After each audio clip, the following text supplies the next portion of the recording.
Kodungallur film സൊസൈറ്റിയെ സംബന്ധിച്ചിടത്തോളം സൊസൈറ്റിയുടെ തുടക്കകാലം മുതലേ നമ്മളോട് സഹകരിച്ചുകൊണ്ടിരിക്കുന്ന ആളാണ് മാഷ്. നമ്മൾ ഈ 2010 പിന്നീട് രണ്ടാമത് റിവൈവ് ചെയ്ത് വന്നപ്പോൾ ഫ്രൈഡേ സിനിമ സ്റ്റാർട്ട് ചെയ്യുമ്പോഴും അതിൻ്റെ ഉദ്ഘാടനത്തിലും എല്ലാം മാഷ് നമ്മളോടൊപ്പം ഉണ്ടായിരുന്നു. അതിന് ശേഷമുള്ള എല്ലാ പരിപാടികൾക്കും മാഷ് നമ്മളോടൊപ്പം ഉണ്ടാവാറുണ്ട്. മാഷ് കേരളത്തിലെ സമാന്തര സിനിമയുടെ ചരിത്രത്തിൽ വലിയ കോൺട്രിബ്യൂഷൻ നടത്തിയിട്ടുള്ള ഒരു വ്യക്തിയാണ്. ഞാൻ കൂടുതൽ പറയുന്നില്ല, മാഷോട് സംസാരിക്കാനായിട്ട് മാഷ ക്ഷണിക്കുന്നു.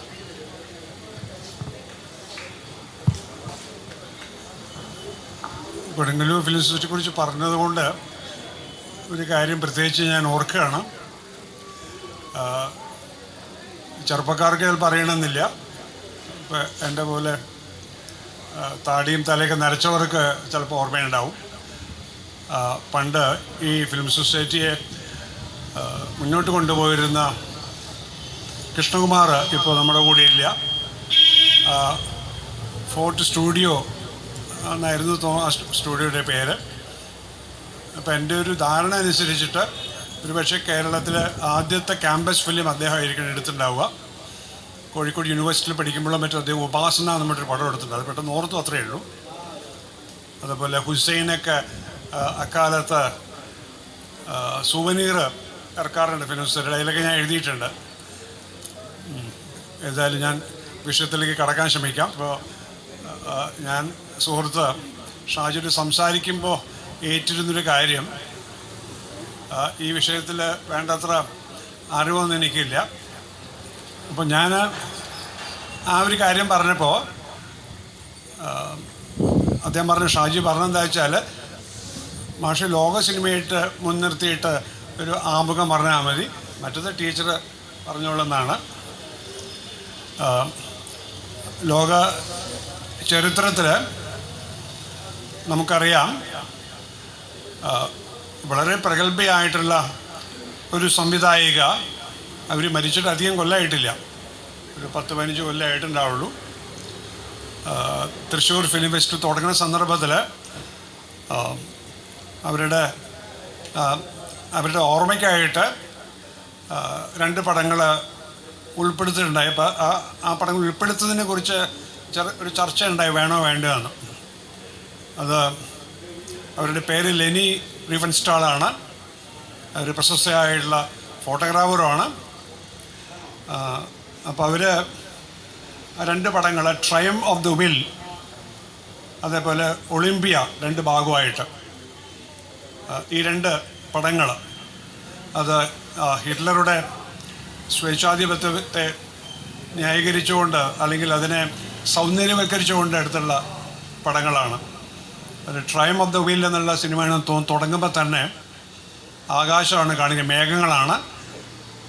ഒരു വിമാനം വരുന്നു, ആ വിമാനം വന്നിറങ്ങുന്നു. അപ്പോൾ ഇപ്പോൾ നമ്മുടെ കൂടെയില്ലാത്ത മലയാളിയായിട്ടുള്ള ഇന്ത്യയിലെ സിനിമയ്ക്ക് വേണ്ടി ഏറ്റവും കൂടുതൽ സംഭാവന ചെയ്തിട്ടുള്ള ആളുകളിൽ ഒരാളായിട്ടുള്ള പി.കെ. നായർ അതൊരു ക്ലാസ്സിൽ പറഞ്ഞ കാര്യം ഓർക്കുകയാണ്. അദ്ദേഹത്തിന്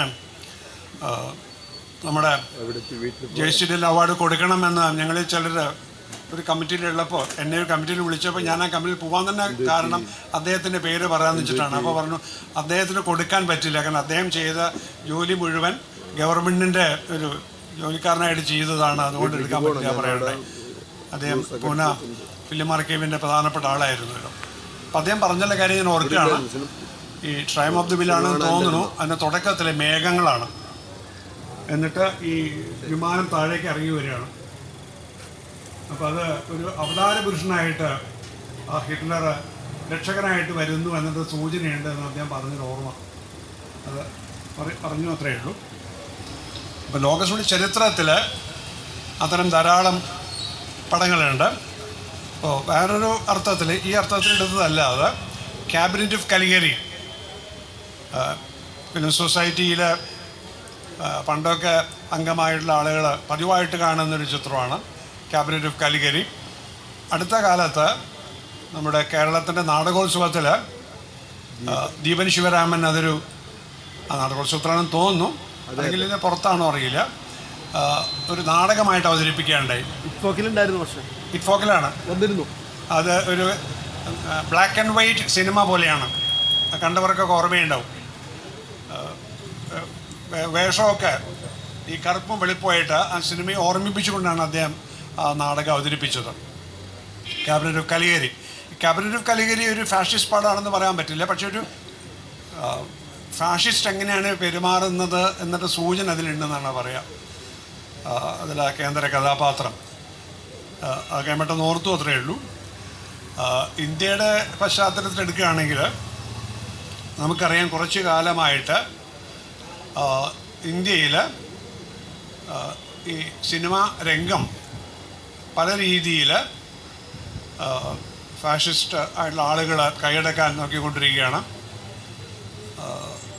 കൽക്കട്ടയിലുള്ള സത്യത്ര ഇൻസ്റ്റിറ്റ്യൂട്ടിൻ്റെ തലപ്പത്ത് അങ്ങനെയുള്ള ആളുകളെ കൊണ്ടുവരാനുള്ള ശ്രമം ഉണ്ടായിരുന്നു. വിജയിച്ചു എന്ന് എനിക്ക് ഓർമ്മയില്ല. അതുപോലെ ഫിലിം ആർക്കൈവിൽ, ഫിലിം ഇൻസ്റ്റിറ്റ്യൂട്ടിൽ ഒക്കെ അങ്ങനെയുള്ള ആളുകളെ പ്രതിഷ്ഠിക്കാനായിട്ടുള്ള ശ്രമം കുറച്ച് കാലമായിട്ട് നടക്കുന്നുണ്ട്. അതുമാത്രമല്ല, അവാർഡ്, കേന്ദ്ര അവാർഡ് അല്ലെങ്കിൽ സംസ്ഥാന അവാർഡ് ഒരർത്ഥത്തിൽ എപ്പോഴും ഇപ്പോൾ അവാർഡ് കൊടുക്കണമെങ്കിൽ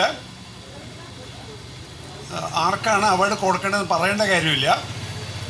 ആ ആൾക്ക് അവാർഡ് കിട്ടാൻ പറ്റിയ കമ്മിറ്റിയെ നിയമിച്ചാൽ മതി എന്ന് പറയാറുണ്ട്. പണ്ട് കാലത്തൊക്കെ കേന്ദ്ര അവാർഡ് എങ്ങനെയാണെന്ന് വെച്ചാൽ ഡൽഹിയിലുള്ള INB-യിലുള്ള ആളുകളാണ് പ്രധാനമായിട്ടും തീരുമാനിക്കുക എന്നാണ് എൻ്റെ ഒരു ധാരണ. അപ്പോൾ സിനിമയെക്കുറിച്ച് സാമാന്യം ആഴത്തിൽ അറിവൊക്കെയുള്ള ആളുകളായിരുന്നു പണ്ടൊക്കെ കമ്മിറ്റിയിലുണ്ടായിരുന്നത്. ഇപ്പോൾ സ്വയംവരത്തിനൊക്കെ അവാർഡ് കിട്ടിയ കാലം ഇവിടെ കേരളത്തിൽ അവാർഡ് കിട്ടേണ്ടായില്ല.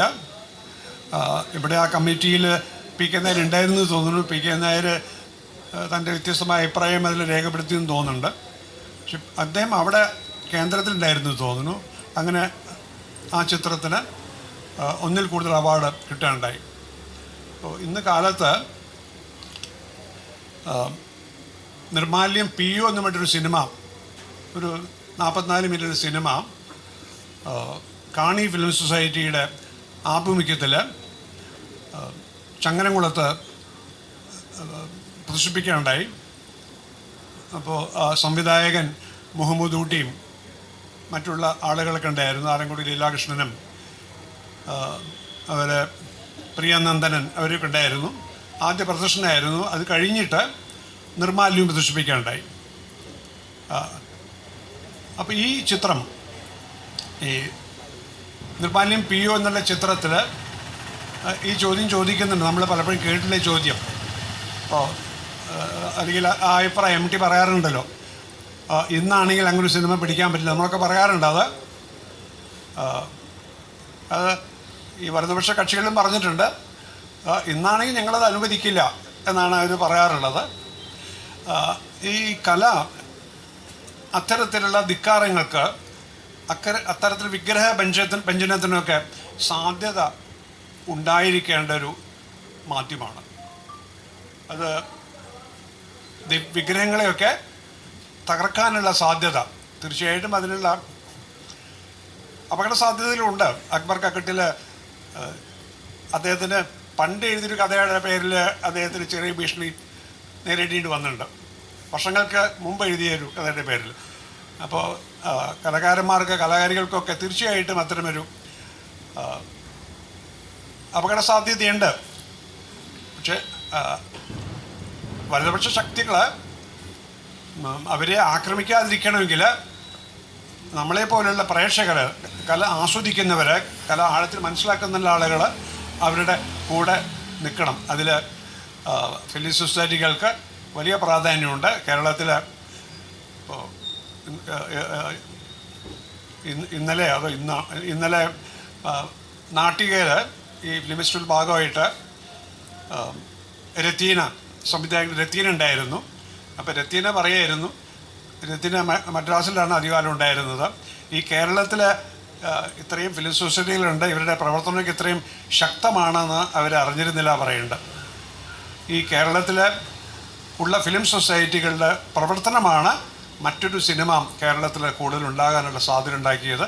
ഒരുപക്ഷെ നിർമാല്യം സാധ്യമാക്കിയതും അത്തരത്തിലുള്ള ഒരു പശ്ചാത്തലം വായനയുടെയും സാമൂഹ്യ പ്രവർത്തനത്തിൻ്റെയും സാംസ്കാരിക പ്രവർത്തനത്തിൻ്റെയും ഒരു പശ്ചാത്തലം ഉള്ളതുകൊണ്ടാണ്.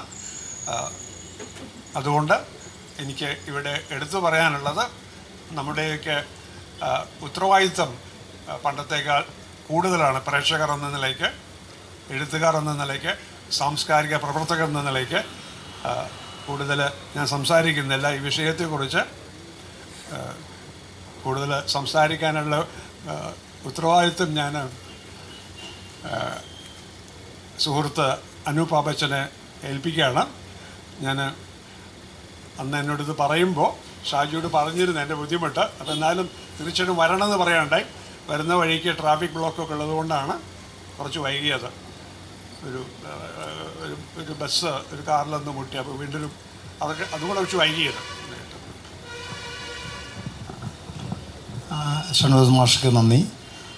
ഈ വിഷയത്തിലൂന്നി സംസാരിക്കാനുള്ള ഉത്തരവാദിത്വം പൂർണ്ണമായും ഇപ്പോൾ ഡോക്ടർ അനൂപ് പാപ്പച്ചൻ്റെ തലയിലാണ്. അവർ നന്നായി ഈ വിഷയത്തിൽ സംസാരിക്കുക തന്നെ ചെയ്യും. കാരണം അവർ ഈ ഒരു സിനിമാ മേഖലയിൽ അത്യാവശ്യം നല്ല രീതിയിലൊരു ക്രിട്ടിക്ക് ആണ്. കേരളത്തിലെ വിമല കോളേജിലെ അധ്യാപികയാണ്. ഇന്ത്യൻ സിനിമയിലെ വലതുപക്ഷവൽക്കരണം എന്ന് നമ്മൾ പറയുമ്പോൾ, വലതുപക്ഷ വ്യതിയാനം എന്ന് പറയുമ്പോൾ അത് ഇപ്പോൾ ഉണ്ടായ സംഭവമാണ് എന്ന് ഉള്ളൊരു ധ്വനി അതിലുണ്ട്. പക്ഷെ അത് അങ്ങനെയല്ല. ദാദാ സാഹിബ് ഫാൽക്കെ അടക്കം അവരെല്ലാവരും തന്നെ തികഞ്ഞ വലതുപക്ഷക്കാരായിരുന്നു ആണ്. അപ്പോൾ അത് പുതിയ കാര്യങ്ങളൊന്നുമല്ല. പക്ഷെ എന്നാൽ പോലും വലതുപക്ഷത്തുള്ള അല്ലാത്ത ആളുകളുടെ ഒരു വലിയ സാന്നിധ്യം സിനിമയിലുണ്ടായതുകൊണ്ട് നമുക്കത് വലതുപക്ഷത്തല്ല സിനിമ എന്നുള്ളൊരു പ്രതീതി ജനിപ്പിക്കാൻ ഇന്ത്യൻ സിനിമയ്ക്ക് കുറേ കാലം കഴിഞ്ഞിട്ടുണ്ട്.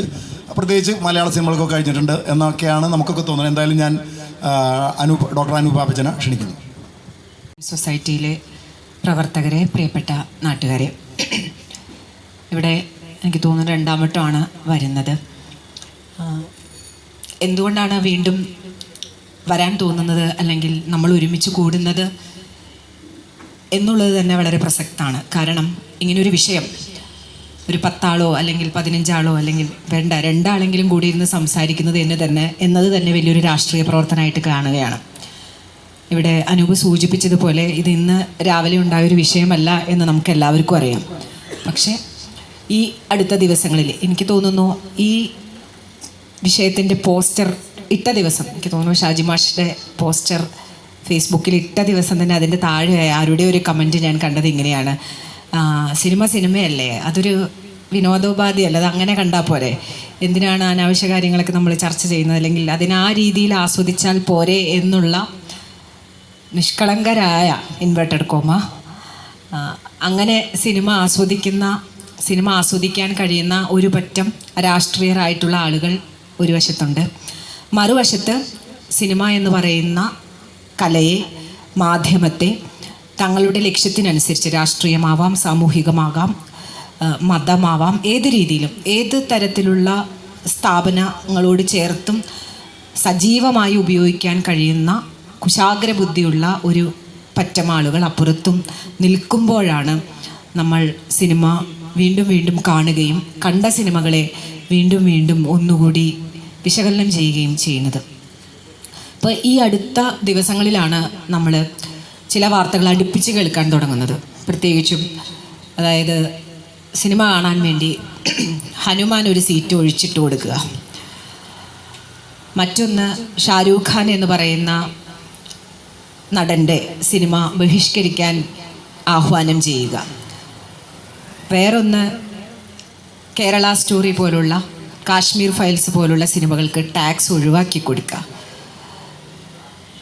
നേരത്തെ മാഷ് ഇവിടെ സൂചിപ്പിച്ചതുപോലെ ഏതെല്ലാം സിനിമകളാണ് അവാർഡിൻ്റെ പരിഗണനയിലേക്ക് വരിക, അതാരൊക്കെയാണ് അത് നിർണ്ണയിക്കുക. എന്തിന് കഴിഞ്ഞ വർഷത്തെ ഗോവ ഫിലിം ഫെസ്റ്റിവലിൻ്റെ വാതിൽക്കൽ വെച്ചിരുന്ന പടം, അതിൽ വെച്ചിരുന്ന കട്ടൗട്ടുകൾ ഏതാണെന്ന് എന്തായിരുന്നുവെന്ന് നമ്മൾ പോയവർക്കും അല്ലെങ്കിൽ അതിൻ്റെ ദൃശ്യങ്ങൾ കണ്ടവർക്കൊക്കെ മനസ്സിലായിട്ടുണ്ട്. അല്ലെങ്കിൽ നമ്മൾ കണ്ട് അംഗീകരിച്ച് നമ്മൾക്ക് വിയോജിപ്പുള്ളൊരു വിഷയം പോലും നമ്മൾ കണ്ട് പോരേണ്ടി വരുന്നൊരവസ്ഥയാണ്.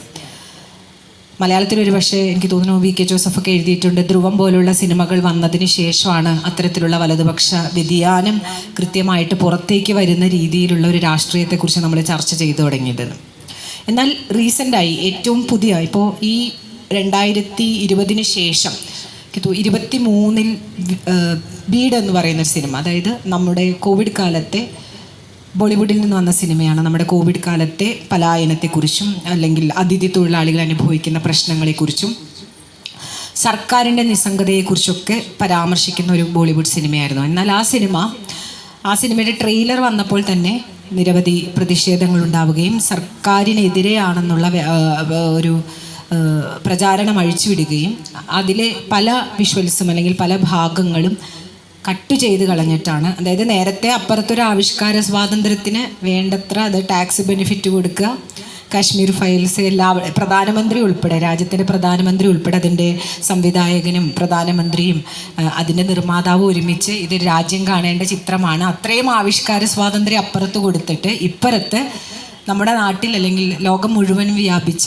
ഒരു പാൻഡമിക് കാലഘട്ടത്തെ എങ്ങനെയാണ് നമ്മുടെ നാട് അഭിസംബോധന ചെയ്തതെന്ന്, അതിലെന്തൊക്കെയാണ് പ്രശ്നങ്ങൾ ഉണ്ടായതെന്ന് പറഞ്ഞ ഒരു ചിത്രത്തെ അല്ലെങ്കിൽ പറയാൻ ശ്രമിച്ച ഒരു ചിത്രത്തെ അടപടലം വെട്ടിമുറിച്ചുകൊണ്ട് അതിൻ്റെ സത്ത മുഴുവൻ ചോർത്തിക്കൊണ്ട് അങ്ങനെ സിനിമ വിട്ടാൽ മതി എന്നൊരു നിർദ്ദേശവും കൊടുക്കുക. അപ്പോൾ ഈ രണ്ടും നമ്മൾ കാണുകയാണ്. അപ്പോൾ പ്രധാനമായും നമ്മൾ നോക്കിക്കഴിഞ്ഞാൽ പ്രധാനമായിട്ടും ദേശീയത എന്ന് പറയുന്ന, നമ്മൾ പണ്ടൊക്കെ നമ്മൾ ഭാരതം എന്ന പേർ കേട്ടാൽ എന്നുള്ള ശ്ലോകം അല്ലെങ്കിൽ അതിൻ്റെ കവിതാവരികൾ കുട്ടികളെയും പഠിപ്പിക്കും. ഞാനും ടീച്ചറാണല്ലോ, ഞാനും സ്കൂളിൽ പഠിക്കുന്ന സമയത്ത് കുറേ ഉരുവിട്ടിട്ടുണ്ട്, കുട്ടികളെയും കുറേ പഠിപ്പിച്ചിട്ടുണ്ട്. ഇപ്പം അത് പറയാൻ പേടിയാണ്, കാരണം അതിൻ്റെ അർത്ഥം മാറി. ഭാരതം എന്നുള്ള വാക്ക് പറയാൻ തന്നെ നമുക്കൊരു ടെൻഷനാണ്. ഇന്ത്യ എന്നുള്ള വാക്കിനപ്പുറത്തേക്ക് ഭാരതം എന്നുള്ള വാക്ക് പറയാൻ പേടിക്കുന്ന ഒരു കാലഘട്ടത്തിൽ നമ്മൾ എത്തിയിരിക്കുകയാണ്. അപ്പോൾ എത്രത്തോളം തീവ്രമായിട്ടാണ് ദേശീയതയിൽ നിന്ന് തീവ്ര ദേശീയതയിലേക്ക് എത്തിക്കുന്ന രീതിയിൽ, നേരത്തെ പറഞ്ഞ പോലെ പൗരർ എന്നുള്ള ഒരു പദവി, ഒരു സിറ്റിസൺ എന്ന് പറയുന്ന പദവിയെ തന്നെ നിശേഷം റദ്ദ് ചെയ്തുകൊണ്ട് ദേശസ്നേഹികളുടെ ഒരു വലിയ കൂട്ടത്തെ ഉണ്ടാക്കിയെടുക്കുക. ആ ദേശസ്നേഹം ഒരു ഇൻവെർട്ടഡ് ദേശസ്നേഹമാണെന്ന് നമുക്ക് എല്ലാവർക്കും അറിയാം. ആ ദേശസ്നേഹികൾ യുദ്ധത്തെ, അതായത് ലോകം മുഴുവനും യുദ്ധത്തിനെതിരെ പ്രതിഷേധം നടക്കുമ്പോഴും യുദ്ധം എത്രത്തോളം ഭയാനകമാണ്, യുദ്ധത്തിൻ്റെ ഭീകരത കുട്ടികളും സ്ത്രീകളും നിരാലംബരും അനുഭവിച്ചുകൊണ്ടിരിക്കുമ്പോൾ യുദ്ധത്തെ മഹത്വവൽക്കരിച്ചുകൊണ്ട്, അതിർത്തിയിൽ നമ്മളുടെ പോരാട്ടങ്ങളെ മഹത്വവൽക്കരിച്ചുകൊണ്ട്, യുദ്ധമാണ് ഒരു ദേശസ്നേഹിയുടെ ഏറ്റവും വലിയ, യുദ്ധം ചെയ്ത് ദേശത്തെ കാത്തു സൂക്ഷിക്കുന്ന ദേശസ്നേഹിയുടെ കഥ പറയുന്ന സിനിമകൾ തുടരെ ഇറക്കിക്കൊണ്ടാണ് ബോളിവുഡ് തീവ്ര ദേശീയതയെ നമ്മുടെ മുന്നിലേക്ക് വെക്കുന്നത്. തീവ്ര ദേശീയതയോടൊപ്പം തന്നെയാണ് ഹിന്ദുത്വയുടെ കൃത്യമായിട്ടുള്ള അജണ്ട. എങ്ങനെയാണ് ഹിന്ദുത്വയുടെ വളർച്ച രാഷ്ട്രീയമായിട്ട്, ഒരു രാഷ്ട്രീയ ഉപകരണം എന്നുള്ള രീതിയിൽ തന്നെ സിനിമയെ എങ്ങനെ ഉപയോഗിക്കുന്നു എന്ന് കാണുന്ന രീതിയിൽ. ഇപ്പോൾ സമ്രാട്ട് പൃഥ്വിരാജ്, ആദിപുരുഷ്, പിന്നെ ബജരംഗോ മസ്താനി, അങ്ങനെ ഇഷ്ടംമാതിരി സിനിമകൾ നമുക്ക് ബോളിവുഡിലെ സിനിമകളിൽ നമുക്ക് പറയാൻ പറ്റും. എങ്ങനെയാണ്, അതായത് ഈ സിനിമകളൊക്കെ കണ്ടാൽ എത്രത്തോളം കഷ്ടം സഹിച്ചിട്ടാണ് ഹിന്ദു എന്ന് പറയുന്നത് വളരെ വലിയൊരു ഇരയാണെന്നും ആ ഹിന്ദുവിനെ ഏറ്റവും വലിയ വേദനയിലേക്ക് എത്തിക്കുന്നത് അപ്പുറത്തൊരു ശത്രുവാണെന്നും, ആ ശത്രു ഉണ്ടാവുമ്പോൾ ശത്രുവിനൊരു പേര് വേണം, ശത്രുവിനൊരു രൂപം വേണം, ശത്രുവ് ഒരു രാജ്യമാവണം എന്നൊക്കെ കൃത്യമായിട്ട് അജണ്ട ഉണ്ടാക്കിയിട്ടുണ്ട്. അപ്പോൾ ആരാണ് ശത്രു എന്ന് നമ്മൾ കാലങ്ങളായിട്ട് സിനിമയിലൂടെ കണ്ടുകൊണ്ടിരിക്കുകയാണ്. ആരാണ് തൊപ്പി വെച്ച, നിസ്കരിക്കുന്ന, പിന്നെ പലതരത്തിലുള്ള മതത്തിൽ നിന്ന് കൃത്യമായിട്ട് ഒരു ശത്രുവിനെ ഉണ്ടാക്കിയെടുത്ത് അത് നിങ്ങളുടെ ശത്രുവാണ്, നമ്മുടെ ശത്രുവാണ്, രാജ്യത്തിൻ്റെ ശത്രുവാണ് എന്ന് വരുത്തി തീർക്കുന്ന തരത്തിലുള്ള ചിത്രങ്ങൾ. മുസ്ലിം അപരവൽക്കരണം എന്ന് നമ്മൾ സംസാരിക്കുന്ന ഏറ്റവും പ്രധാനപ്പെട്ട വിഷയം കൂടി ബോളിവുഡ് സിനിമകളിലൂടെ ചേർത്തിട്ടേ നമുക്ക് പറയാൻ പറ്റൂ. ഇത് തന്നെയാണ് മലയാളം സിനിമകളിലും നമ്മൾ കാണുന്നത്. 1990-കൾക്ക് ശേഷം ഏറ്റവും വിസിബിളായിട്ട്, ഏറ്റവും ദൃശ്യവൽക്കരിക്കപ്പെട്ടുകൊണ്ട് എല്ലാ തമ്പുരാക്കന്മാരും, ആറാം തമ്പുരാനായാലും നരസിംഹമായാലും ജഗന്നാഥനായാലും എല്ലാം തമ്പുരാക്കന്മാരാണ്. ആ തമ്പുരാക്കന്മാർക്കൊക്കെ ഉണ്ടാകേണ്ടുന്ന ശത്രുവിൻ്റെ രൂപവും ഭാവവും അവരുടെ പെരുമാറ്റങ്ങളൊക്കെ എങ്ങനെയാണെന്ന് നമ്മളെ കാണിച്ചുകൊണ്ടിരിക്കുകയാണ്. വളരെ നിഷ്കളങ്കമായി മലയാള സിനിമ കാണിക്കുന്നു. വളരെ അതിൽ കുറച്ചും കൂടി എരുതിയിൽ എണ്ണ ഒഴിച്ചുകൊണ്ട് ബോളിവുഡ് സിനിമ കാണിക്കുന്നു എന്നുള്ള വ്യത്യാസം മാത്രമാണുള്ളത്. അപ്പോൾ ആ രീതിയിൽ ഒരു വശത്ത് തീവ്ര ദേശീയതയെക്കുറിച്ച്, മറ്റൊരു വശത്ത് ഹിന്ദുത്വയുടെ കൃത്യമായിട്ടുള്ള പ്രതിഷ്ഠാപനത്തെക്കുറിച്ച്, മറ്റൊരു വശത്ത് മുസ്ലിം അപരവൽക്കരണം. ഈ മൂന്നും ഏറ്റവും കല എന്നുള്ള രീതിയിൽ സിനിമ നമ്മൾ കാണുമ്പോൾ അറിയാതെ തന്നെ ഏത് രീതിയിലാണ് നമ്മളിലേക്ക് സിനിമയുടെ ഭാഷ, പ്രത്യേകിച്ചും ഏറ്റവും ശക്തമായിട്ടുള്ള ഒരു ഭാഷയാണ് ദൃശ്യഭാഷ എന്ന് പറയുന്നത്. നമ്മളിപ്പോൾ സിനിമകൾ കണ്ടുകൊണ്ടിരിക്കുകയാണ്. മറ്റേതൊരു മാധ്യമത്തെ ഏറ്റവും പുതിയ ഒരു കുഞ്ഞാണ് സിനിമ എങ്കിലും, മറ്റ് കലകളെ അപേക്ഷിച്ച് ഏറ്റവും പുതിയതായി ഉണ്ടായൊരു കുഞ്ഞാണ് സിനിമയെങ്കിലും എത്രത്തോളം സ്വാധീനമാണ് സിനിമ നമ്മളിൽ ഉണ്ടാക്കുന്നതെന്ന് നമുക്ക് എല്ലാവർക്കും അറിയാം. അതിൻ്റെ കാരണം അതിൻ്റെ വിഷ്വൽ ഇഫക്റ്റ് തന്നെയാണ്. ദൃശ്യങ്ങളിലൂടെ എത്രത്തോളം ആഴത്തിലാണ് കാഴ്ചയുടെ കോയ്മ എന്ന് നമ്മൾ വിളിക്കുന്ന പുതിയ കാലഘട്ടത്തിൽ ഒരു വിഷ്വൽ എങ്ങനെയാണ് ഒരു വിഷ്വൽ നമ്മളിലേക്ക് കൃത്യമായിട്ടുള്ള പ്രത്യയശാസ്ത്ര ഉപകരണമായിട്ട് പ്രവർത്തിക്കുന്നത് നമ്മൾ കണ്ടുകൊണ്ടിരിക്കുകയാണ്. അപ്പോൾ ആ രീതിയിൽ സിനിമയെ ഒരു രാഷ്ട്രീയ ഉപകരണമാക്കി മാറ്റാൻ തക്ക വിധത്തിൽ ഇപ്പോൾ സിനിമ എന്നുള്ള രീതിയിൽ കലാപരമായി നോക്കുകയാണെങ്കിൽ അത്രയും മോശം ഒരു ആവിഷ്കാരമാണ് കാശ്മീർ ഫയൽസ്. അതിൻ്റെ ടെക്നിക്കലി നമ്മൾ ആ സിനിമ എടുത്ത് നോക്കി കഴിഞ്ഞാൽ, എന്നാൽ ആ വിഷ്വൽ മീഡിയത്തെ എടുത്തുകൊണ്ട് തന്നെ ഇന്ത്യ മുഴുവനും അത് പ്രചരിപ്പിച്ചുകൊണ്ട്, അതായത് ആ സിനിമയ്ക്കെതിരെ നമ്മൾ എന്തെങ്കിലും വിമർശിച്ചാൽ നമ്മൾ ഉടനെ ഹിന്ദു വിരോധിയായി, ഇന്ത്യ വിരോധിയായിട്ട് നമ്മൾ മാറുകയാണ്. അപ്പോൾ ആവിഷ്കാര സ്വാതന്ത്ര്യം എന്ന് പറയുന്നതിനെ ആ രീതിയിലേക്ക് കൃത്യമായിട്ടുള്ള അജണ്ടയിലേക്ക് കൊണ്ടുവരികയും ആ രീതിയിലേക്ക് നമ്മളുടെ നാവും നമ്മളുടെ വാക്കും നമ്മളുടെ ചിന്തയും എങ്ങനെയാണ് ഓരോ സമയത്തും അത് കട്ട് ചെയ്ത് അത് മുറിച്ച് കളഞ്ഞ് അതിനെ പാകപ്പെടുത്തി ഒരു സവിശേഷ രീതിയിലേക്ക് നമ്മളുടെ ആസ്വാദനത്തെ, നമ്മളുടെ എന്ന് പറയുമ്പോൾ രാഷ്ട്രീയമായിട്ടുള്ള സിനിമ കണ്ട് എൻ്റർടൈൻമെൻറ്റ് എന്നുള്ള രീതിയിൽ ആസ്വദിക്കാൻ എത്തിയിരിക്കുന്ന ബഹുഭൂരിപക്ഷത്തിൻ്റെയും ആസ്വാദനത്തെ ഇത് കുഴപ്പമില്ലല്ലോ, ഇങ്ങനെ ചെയ്താൽ എന്താണ് കുഴപ്പം, ഇത് കുഴപ്പമില്ലല്ലോ, കുറച്ചൊക്കെ ഇങ്ങനെയുള്ളതല്ലേ, സത്യമല്ലേ എന്നുള്ള രീതി വരെ എത്തിക്കാവുന്ന രീതിയിലേക്ക് സിനിമ കാണിക്കുന്ന ഒരു രീതി നമ്മൾ കാണുന്നുണ്ട്. അപ്പോൾ ഈ വലതുപക്ഷ വ്യതിയാനം എന്ന് പറയുമ്പോൾ നമ്മൾ വിചാരിക്കും ഇതൊരു പാർട്ടി ചെയ്യുന്നതാണ്. അങ്ങനെ ഒരു പാർട്ടി അതിൻ്റെ തലപ്പത്ത് നിൽക്കുന്നേ ഉള്ളൂ. ആ പാർട്ടിക്ക് അപ്പുറത്ത് അതൊരു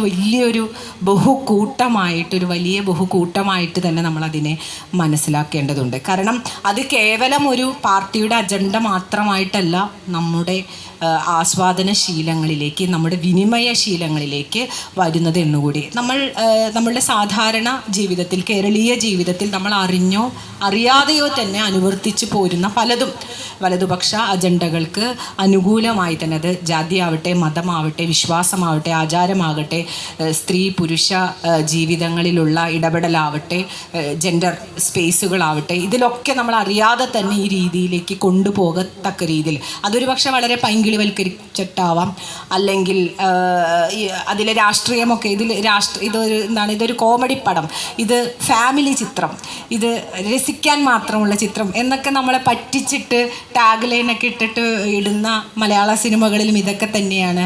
ഞാൻ സംവിധായകരുടെ പേരൊന്നും പറയുന്നില്ല, നിങ്ങൾക്ക് എല്ലാവർക്കും ഊഹിക്കാവുന്നതേ ഉള്ളൂ. അത്തരത്തിലുള്ള കുടുംബ ചിത്രങ്ങൾ എന്നുള്ള ബാനറിൽ നമ്മളിലേക്ക് എത്തുന്ന സിനിമകളിലും പോലും ഈ രീതിയിലുള്ള വലതുപക്ഷത്തെ പ്രീണിപ്പിക്കുന്ന അല്ലെങ്കിൽ വലതുപക്ഷ ജീവിതത്തിലേക്ക് നമ്മളെ എളുപ്പത്തിൽ നമുക്ക് സുഖമായി ലയിച്ചിരിക്കാൻ പറ്റുന്ന, മയങ്ങിയിരിക്കാൻ പറ്റുന്ന രീതിയിലുള്ള ഒരു തരത്തിലുള്ള ആസ്വാദന ശീലത്തിലേക്ക് നമ്മളെ മാറ്റുന്നുണ്ട് എന്ന് നമുക്കറിയാം. അപ്പോൾ നമ്മൾ വീണ്ടും എപ്പോഴാണ് നമ്മളിങ്ങനെ ഉറക്കെ ചിന്തിക്കുക, ഇതൊക്കെ നമ്മുടെ ഉള്ളിലും, നമ്മളൊരു സിനിമ കാണുമ്പോൾ, ഉദാഹരണത്തിന് എനിക്ക് ഒരു കൂട്ടുകാരിയുണ്ട്, എനിക്കൊരു കൂട്ടുകാരനുണ്ട്, എൻ്റെ മുസ്ലിം കൂട്ടുകാരി ആരാണെന്ന് എനിക്കറിയാം.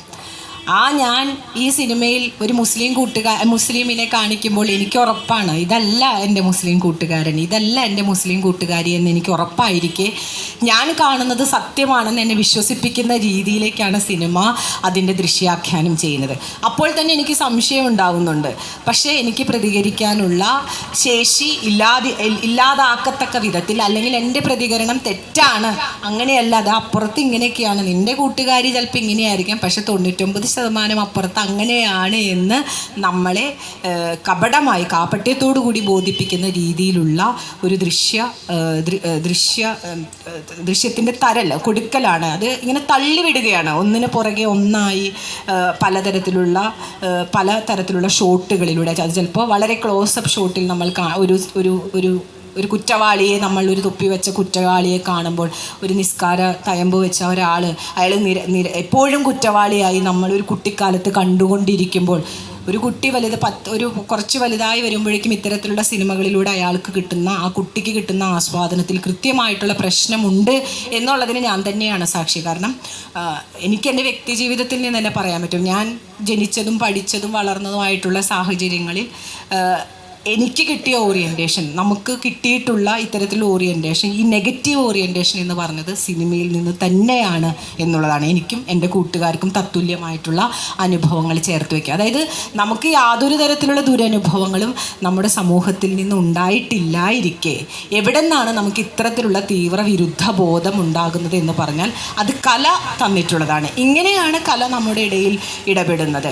എത്രയോ അതിനു മുൻപ്, അല്ലെങ്കിൽ തോളോട് തോൾ ചേർന്ന് പലതരത്തിലുള്ള സാമൂഹിക ജീവിത, സമര ജീവിത, വിപ്ലവ ജീവിതങ്ങളിൽ ഒരുമിച്ച് പ്രവർത്തിച്ച മനുഷ്യരുടെ ചരിത്രം ഇങ്ങനെ ഇരിക്കെ എങ്ങനെയാണ് അതിന് നേർ വിപരീതമായിട്ട് ഒരു പ്രത്യയശാസ്ത്രം കലയിലൂടെ വരുന്നത് എന്ന് കുറച്ചും കൂടിയും പാകത വരുമ്പോഴാണ് നമുക്ക് മനസ്സിലാവുന്നത്. ആ പാകത വരുമ്പോഴേക്കും നമ്മൾ മോൾഡ് ചെയ്യപ്പെടുന്ന വിധത്തിനെതിരെയാണ് നമ്മൾ പോരാടേണ്ടത് എന്ന് തോന്നുന്നു. അപ്പോഴാണ് അതിൽ തൊടുമ്പോഴാണ് നമ്മൾ അടുത്ത പ്രശ്നത്തിലേക്ക്, അത് കേവലം ഒരു വീടിൻ്റെ പ്രശ്നം മാത്രമല്ല, കേവലം ഒരു നാടിൻ്റെ പ്രശ്നം മാത്രമല്ല, ഒരു രാജ്യത്തിൻ്റെ മൊത്താകെയുള്ള ഔട്ട്ലുക്ക് അങ്ങനെയാണ് എന്ന് നമ്മൾ മനസ്സിലാകുന്നത്. അതിന് അനുകൂലമായിട്ടുള്ള ഒരു ഭരണ സംവിധാനം കേന്ദ്രത്തിൽ എത്തുന്നതോടുകൂടി എല്ലാം പൂർത്തിയാവുകയാണ്. പിന്നെ എല്ലാ തരത്തിലും, അതായത് അധികാരവും പണവും മുതലാളിത്തവും എല്ലാം കൂടി ചേർന്ന് നിൽക്കുന്ന ആ വലിയ സംഹാരതാണ്ഡവം ആടി നിൽക്കുന്ന ആ ഒരു ഘട്ടത്തിലാണ് ഇപ്പോൾ നമ്മൾ ഒച്ച വയ്ക്കാൻ തുടങ്ങുന്നത്. അതിനു മുൻപ് ഇത് ഇവിടെ തന്നെ ഉണ്ടായിരുന്നു, നമ്മുടെ താഴെ, നമ്മുടെ കൂടെ, നമ്മുടെ കിടക്കയിൽ, നമ്മുടെ വീടിനകത്ത്, നമ്മുടെ ഭക്ഷണശീലങ്ങളിൽ, നമ്മളുടെ ആചാരാനുഷ്ഠാനങ്ങളൊക്കെ ഈ സാധനം കൃത്യമായിട്ട് കിടക്കുന്നുണ്ടായിരുന്നു. പക്ഷെ നമ്മൾ തിരിച്ചറിഞ്ഞിട്ടില്ല എന്ന് മാത്രം. തിരിച്ചറിയാവുന്നൊരു ഘട്ടം, അതായത് നമ്മൾ അപകടാവസ്ഥയിലാണ്.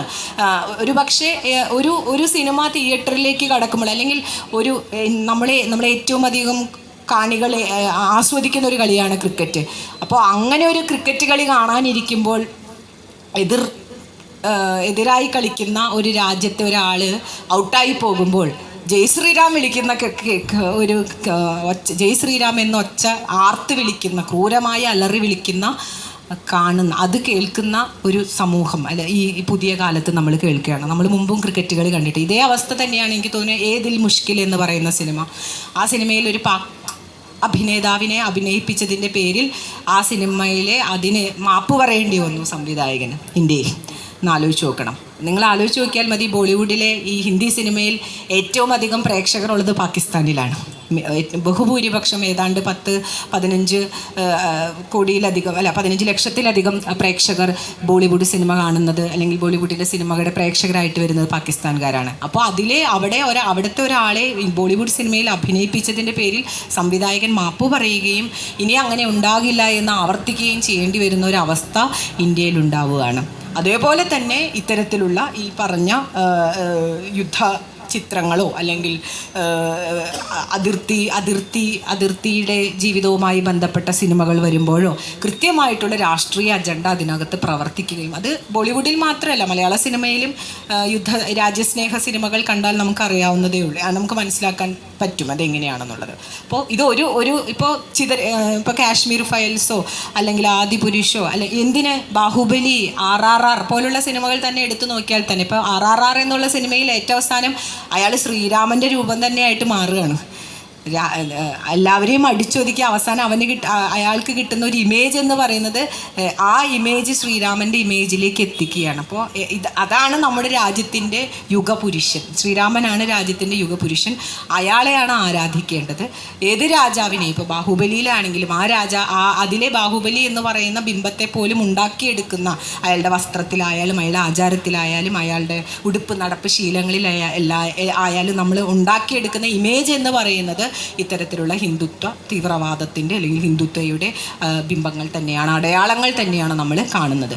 നമ്മൾ അനുഷ്ഠിക്കേണ്ടുന്ന ആചാരങ്ങളും അനുഷ്ഠാനങ്ങളും ശീലങ്ങളും ഭക്ഷണങ്ങളും ഒക്കെ സിനിമ എന്നുള്ള മാധ്യമത്തിലൂടെ നമ്മൾ കാണുന്നത് ഈ സവർണമായിട്ടുള്ള വലതുപക്ഷ ജീവിത ചിത്രണം തന്നെയാണെന്ന് നമുക്ക് മനസ്സിലാക്കാൻ പറ്റും. അപ്പോൾ ഇതിനെതിരെ നമ്മൾ ബദലുകൾ കൊണ്ടുവരേണ്ടതിൻ്റെ ആവശ്യകതയെക്കുറിച്ച്, എങ്ങനെയാണ് നമ്മൾ ഇതിനെ ബദൽ കൊണ്ടുവരിക, എങ്ങനെയാണ് ഇതിനെതിരെ വലതുപക്ഷ വ്യതിയാനത്തിനെതിരെ ഏത് രീതി, ബഹുസ്വരത എങ്ങനെയാണ് നമ്മുടെ നാട് എന്ന് പറയുന്നത്, അല്ലെങ്കിൽ നമ്മുടെ രാജ്യത്തിൻ്റെ ഏറ്റവും വലിയ സമ്പത്ത് എന്ന് പറയുന്നത് അതിൻ്റെ പ്ലൂറലിസമാണ്. വിവിഡായിട്ടുള്ള വൈവിധ്യം നിറഞ്ഞ വിവിധങ്ങളായിട്ടുള്ള സാംസ്കാരിക വൈവിധ്യമാവട്ടെ, ഏത് മനുഷ്യ വൈവിധ്യമാവട്ടെ, ആചാര വൈവിധ്യമാവട്ടെ, ഭാഷാ വൈവിധ്യമാകട്ടെ, ഏറ്റവും അധികം വൈവിധ്യങ്ങളെക്കുറിച്ച് ഇരുന്ന ഒരു നാട്ടിലിരുന്നു കൊണ്ട് ഏകത്വത്തിലേക്ക്, നമ്മൾ നാനാത്വത്തിൽ ഏകത്വം എന്ന് വളരെ പോസിറ്റീവായിട്ട് പറഞ്ഞിരുന്ന ഒരു കാര്യത്തെ, അതാ പറഞ്ഞത്, കുട്ടികളോട് നമുക്കിപ്പോൾ ഇതൊന്നും പറയാൻ പറ്റാത്ത അവസ്ഥയാണ്. നാനാത്വത്തിൽ ഏകത്വം എന്ന് പറഞ്ഞത് ഇപ്പോൾ തിരിച്ചു പറയേണ്ട അവസ്ഥയാണ്. അല്ല, പ്ലൂരലിസമാണ് നമ്മുടെ ഏറ്റവും വലിയ ശക്തി എന്ന് തിരിച്ചു പറയേണ്ടി വരുന്ന ഒരു അവസ്ഥയാണ്. അപ്പോൾ ആ രീതിയിലുള്ള ബഹുസ്വരതകളെ തിരിച്ചു കൊണ്ടുവരും. കല എങ്ങനെയാണ് നമ്മൾ നല്ല കല, ചീത്ത കല, അല്ലെങ്കിൽ ഒരു കലയെ എങ്ങനെയാണ് നമ്മൾ നല്ലത് ചീത്ത എന്ന് ഡിവൈഡ് ചെയ്യുക, അല്ലെങ്കിൽ ഏത് രീതിയിലാണ് അതിനെ നിർണ്ണയിക്കുക എന്ന് എപ്പോഴും കുട്ടികൾ ചോദിക്കാറുണ്ട്. അപ്പോൾ നമുക്ക് പറയാൻ പറ്റുന്ന ഏക ഉത്തരം ഇപ്പോൾ ഇതാണ്: നിങ്ങൾ നിൽക്കുന്ന സ്ഥലത്ത്, നിങ്ങൾ എവിടെയാണോ നിൽക്കുന്നത് ആ സ്ഥലത്ത് നിന്ന് നിങ്ങൾ 15 അടി പുറകിലേക്ക് പോകുന്നുണ്ടെങ്കിൽ ആ കലയ്ക്ക് പ്രശ്നമുണ്ട്. ആ കല വളരെ വളരെ അപകടകരമായിട്ടുള്ള കലയാണ്. അതല്ല, നിങ്ങൾ നിൽക്കുന്ന സ്ഥലത്ത് നിന്ന് നിങ്ങൾ മുന്നോട്ടേക്കാണ് ഒരു കല നിങ്ങളെ നയിക്കുന്നതെങ്കിൽ കുഴപ്പമില്ല, ആ കല നല്ലതാണ് എന്ന് മാത്രമാണ് ഇപ്പോൾ നമുക്ക് കലയ്ക്ക് പറയാൻ പറ്റുന്ന ഡെഫിനിഷൻ. അതല്ലാതെ മറ്റ് ടെക്നിക്കലായിട്ടുള്ള വികാസത്തെക്കുറിച്ചോ കലാപരമായിട്ടുള്ള എസ്തെറ്റിക്സിനെ കുറിച്ചോ ഒക്കെ പറയേണ്ടതിന് പകരം ഇത്തരത്തിൽ പറയേണ്ടി വരുന്ന കലയുടെ അടയാളപ്പെടുത്തൽ, ശക്തമായിട്ടുള്ള ഒരു മാധ്യമം എന്നുള്ള രീതിയിൽ സിനിമയുടെ അടയാളപ്പെടുത്തൽ, ആസ്വാദനത്തിൻ്റെ അടയാളപ്പെടുത്തലിൽ ഇത്തരത്തിലുള്ള അജണ്ടകൾ കൂടി കടന്നു വരുമ്പോൾ, രാഷ്ട്രീയ ഉപകരണം എന്നുള്ള രീതിയിൽ സിനിമ പ്രവർത്തിക്കുമ്പോൾ ഈ രീതിയിലുള്ള ഒരു സാമൂഹിക അടയാളപ്പെടുത്തൽ കൂടി നമുക്ക് വേണ്ടി വരുന്നു എന്നുള്ളതാണ്. അതാണ് ഞാൻ പറഞ്ഞത്. മാഷിൻ്റെ ഒരു ഞാൻ അതിൻ്റെ താഴെ കമൻറ്റ് ചെയ്യണമെന്ന് വിചാരിച്ചു, പക്ഷെ പിന്നെ അവിടെ ഒരു ചർച്ച നടത്തിയിട്ട് കാര്യമില്ല എന്നുള്ളത് കൊണ്ടാണ്. അപ്പോൾ ഏറ്റവും അരാഷ്ട്രീയമായിട്ട് കലയെ ആസ്വദിക്കാൻ വിടുക എന്നുള്ളതാണ് ഇതിനെ പ്രതിരോധിക്കാൻ വേണ്ടി വലതുപക്ഷ ശക്തികൾ കാണുന്ന ഒരു തന്ത്രം. അതായത് നിങ്ങൾ രാഷ്ട്രീയമായി നിങ്ങളുടെ ശബ്ദം ഉയർത്തിയാൽ, മനുഷ്യപക്ഷത്ത് നിന്നുകൊണ്ട്, ബഹുസ്വരമായിട്ടുള്ള പക്ഷത്ത് നിന്നുകൊണ്ട്, പാർശ്വവൽക്കരിക്കപ്പെട്ട മനുഷ്യരുടെ എല്ലാം ജീവിതത്തെ പലതരത്തിൽ പാർശ്വവൽക്കരിക്കും. അതിൽ മുസ്ലിമുണ്ട്, ദളിതരുണ്ട്, സ്ത്രീയുണ്ട്, LGBTQ അടക്കമുള്ള മനുഷ്യരുണ്ട്. ഇവരുടെയൊക്കെ ജീവിതത്തെ നമ്മൾ ചേർത്ത് വെക്കാൻ ശ്രമിക്കുമ്പോൾ ഇതെല്ലാം സംസ്കാരത്തിന് വിരുദ്ധമാണ്. ഇതെല്ലാം നമ്മുടെ ആഭാസം എന്ന് നമ്മൾ പറയുന്ന ആർഷഭാരത സംസ്കാരത്തിന് വിരുദ്ധമാണ് എന്ന് പറഞ്ഞുകൊണ്ട് എല്ലാ ബഹുസ്വരതകളെയും പൊളിച്ചു കളയുകയും റദ്ദ് ചെയ്ത് കളയുകയും ഏക സ്വരത്തിലേക്ക്, ഹിന്ദുത്വയുടെ ഏക സ്വരത്തിലേക്ക്, ഹിന്ദുത്വ എന്ന് പറയുന്ന ആ വാക്ക് തന്നെ, ഹിന്ദു എന്നുള്ള വാക്കിനെയല്ല ഞാൻ ഉദ്ദേശിക്കുന്നത്, ഹിന്ദുത്വ എന്ന് പറയുന്ന വാക്കിനെ തന്നെയാണ്, ഹിന്ദുത്വയുടെ പൊളിറ്റിക്സിനെ തന്നെയാണ്. അപ്പോൾ അതിലേക്ക് നമ്മുടെ കലാസ്വാദനത്തെ കൊണ്ടുവരുന്ന രീതികൾക്കെതിരെയാണ് നമ്മളുടെ സമരം എന്ന് ഞാൻ വിചാരിക്കുകയാണ്. ചില സിനിമകൾ മാത്രമേ, എനിക്ക് തോന്നുന്നു ഇനിയും ഇപ്പോൾ വീർ സവർക്കർ എന്ന് പറയുന്ന സിനിമ ഒരുങ്ങിക്കൊണ്ടിരിക്കുകയാണ്. അതുപോലെ സേതു, അങ്ങനെ ഒരു സിനിമ. പിന്നെ എന്താണ്, സമ്രാട്ട് പൃഥ്വിരാജ്, അത് വന്നു കഴിഞ്ഞു എന്ന് തോന്നുന്നു. ഇപ്പോൾ പത്മാവതി എന്ന് പറയുന്ന സിനിമ വന്നപ്പോൾ ഉണ്ടായ വിവാദങ്ങൾ നമുക്ക് ഓർമ്മയുണ്ടാവും. പത്മാവതി എന്നുള്ള പേര് മാറ്റിച്ചു. പത്മാവത് എന്നുള്ള പേരിലാണ് അത് റിലീസ് ചെയ്യേണ്ടി വന്നത്. പത്മാവതി എന്നുള്ള പേര്, പത്മാവതിയെ മുസ്ലിമായിട്ടുള്ള രാജാവ്, അങ്ങനെ ഇപ്പോൾ ആ രാജാവിനാൽ അധീശപ്പെടേണ്ടവളല്ല പത്മാവതി എന്ന് പറഞ്ഞുകൊണ്ടായിരുന്നു ഇന്ത്യ മുഴുവൻ സമരങ്ങൾ ഉണ്ടായത്. എന്തായാലും ആ സിനിമയ്ക്കെതിരെ അത്രയധികം വ്യാപകമായിട്ടുള്ള ഹിന്ദുത്വയുടെ, ശിവസേനയുടെ അടക്കം പ്രതിഷേധങ്ങൾ ഉണ്ടായിരുന്നിട്ടും 370 കോടിയോ മറ്റോ കളക്ഷൻ നേടി എന്നുള്ളതാണ്. തിരിച്ച് മറ്റൊരു അനുഭവമാണ് അമീർ ഖാൻ ഉണ്ടായിട്ടുള്ളത്. നമുക്കറിയാം, അദ്ദേഹത്തിൻ്റെ സിനിമ റിലീസ് ചെയ്തപ്പോൾ അദ്ദേഹം മുമ്പെപ്പോഴോ പറഞ്ഞൊരു സ്റ്റേറ്റ്മെൻറ്റ്, അത് രാജ്യം വളരെ അസഹിഷ്ണുതയുടെ സാഹചര്യത്തിലാണുള്ളത്, ബഹുസ്വരതകളെ അംഗീകരിക്കുന്നില്ല എന്ന് പണ്ടെപ്പോഴോ പറഞ്ഞ അദ്ദേഹത്തിൻ്റെ സ്റ്റേറ്റ്മെൻറ്റ് എടുത്തുകൊണ്ട് വരികയും അദ്ദേഹത്തിൻ്റെ സിനിമ തുടങ്ങിയ ലാൽ ചരൺ സിംഗ്, അങ്ങനെ എന്താണെന്ന് തോന്നുന്നു സിനിമയുടെ പേര്, ആ സിനിമയ്ക്കെതിരെ കൃത്യമായിട്ട് എല്ലാ ദിവസവും പത്രസമ്മേളനം വിളിച്ചു കൂട്ടുകയും എല്ലാ ദിവസവും ആ സിനിമ പ്രദർശിപ്പിക്കാതിരിക്കാനുള്ള രീതിയിൽ പ്രചാരണം നടത്തുകയും ചെയ്തു എന്നുള്ളതാണ്. അപ്പോൾ ഈ ശിവസേനയുടെ സാന്നിധ്യം മാഷ് നേരത്തെ സൂചിപ്പിച്ചതുപോലെ അതിൻ്റെ പ്രൊഡക്ഷൻ ഘട്ടത്തിലും അതിൻ്റെ സിനിമയുടെ പ്രൊഡക്ഷൻ ഘട്ടങ്ങളിലും അതിൻ്റെ അവാർഡ് നിർണയ ഘട്ടങ്ങളിലും അതിൻ്റെ അധികാര ഘട്ടങ്ങളിലൊക്കെ എങ്ങനെയാണ് കൃത്യമായിട്ട് പ്രവർത്തിക്കുന്നത് എന്ന് സിനിമയുടെ ആദ്യകാല ചരിത്രം മുതൽ എടുത്തു നോക്കിയാൽ അറിയാം. 1990-കളിലാണെന്ന് തോന്നുന്നു, 90-കളിലല്ല കുറച്ചും കൂടി മുമ്പാണ് ദിലീപ് കുമാറിന് പാകിസ്ഥാൻ ഒരു അവാർഡ് കൊടുക്കുന്നത് അദ്ദേഹത്തിൻ്റെ സമഗ്ര സംഭാവനയ്ക്ക്. ഉടനെ അദ്ദേഹത്തിനെ ചാരനായിട്ട് മുദ്ര കുത്തിയിട്ട് അന്നേ തന്നെ ശിവസേന സമരം നടത്തിയിരുന്നു. അപ്പോൾ ഈ രീതിയിൽ അന്നേ തന്നെ ഇതുണ്ട്. പക്ഷെ ഇത്രയ്ക്കും ഈ സർപ്പത്തിൻ്റെ പത്തി ഇതിങ്ങനെ താഴ്ന്നു കിടക്കുന്നത് ഒരു ഘട്ടത്തിൽ എല്ലാ ശക്തിയും കിട്ടുമ്പോഴാണ്, അനുകൂല സാഹചര്യങ്ങൾ കിട്ടുമ്പോഴാണ് അത് പൊങ്ങി വരുന്നത് എന്നുള്ളതിന് ഉദാഹരണമാണ് നമ്മുടെ ഈ സമകാല അവസ്ഥ. പുതിയ കാലത്ത് ഇപ്പോൾ ഏറ്റവും ഒടുവിൽ കേരളത്തിൽ നിന്ന് വന്ന മാളികപ്പുറം എന്നുള്ള സിനിമ ഈ വർഷത്തെ ജൂറി അവാർഡിൻ്റെ പരിഗണനയിൽ വരികയും എങ്ങനെയാണ് അവിടെ ഏറ്റവും പോപ്പുലറായത് എന്ന് നമുക്കറിയാം. അപ്പോൾ നമ്മൾ ഏറ്റവും അധികം ബഹുസ്വരതകളെക്കുറിച്ചും സാക്ഷരതയെക്കുറിച്ചും വിവിഡിറ്റിയെക്കുറിച്ചൊക്കെ സംസാരിക്കുന്ന കേരളത്തിൽ നിന്നാണ് ഇങ്ങനെയൊരു സിനിമ വന്നത് എന്ന് നമ്മൾ ആലോചിക്കണം. വന്നതിന് ശേഷമുള്ള വിമർശനങ്ങൾ അവിടെ നിൽക്കട്ടെ, പക്ഷെ വരുന്നു എന്നുള്ളതാണ്, കേരളത്തിൽ നിന്ന് അത്തരത്തിലുള്ള സിനിമകൾ വരുന്നു എന്നുള്ളതാണ്. ഇതേ അവസ്ഥ തന്നെയാണ് ഇപ്പോൾ സ്ത്രീകൾ ശബരിമലയിൽ കയറട്ടെ എന്ന് പറഞ്ഞു കഴിഞ്ഞാൽ കയറാതിരിക്കാൻ വേണ്ടി സ്ത്രീകളെ കൊണ്ട് തന്നെ സമരം ചെയ്യിക്കുന്ന കേരളത്തിൽ തന്നെയാണ് നമ്മൾ ഇരിക്കുന്നത്. ഇപ്പോഴും നമ്മൾ അവിടെ തന്നെയാണ് ഇരിക്കുന്നത്.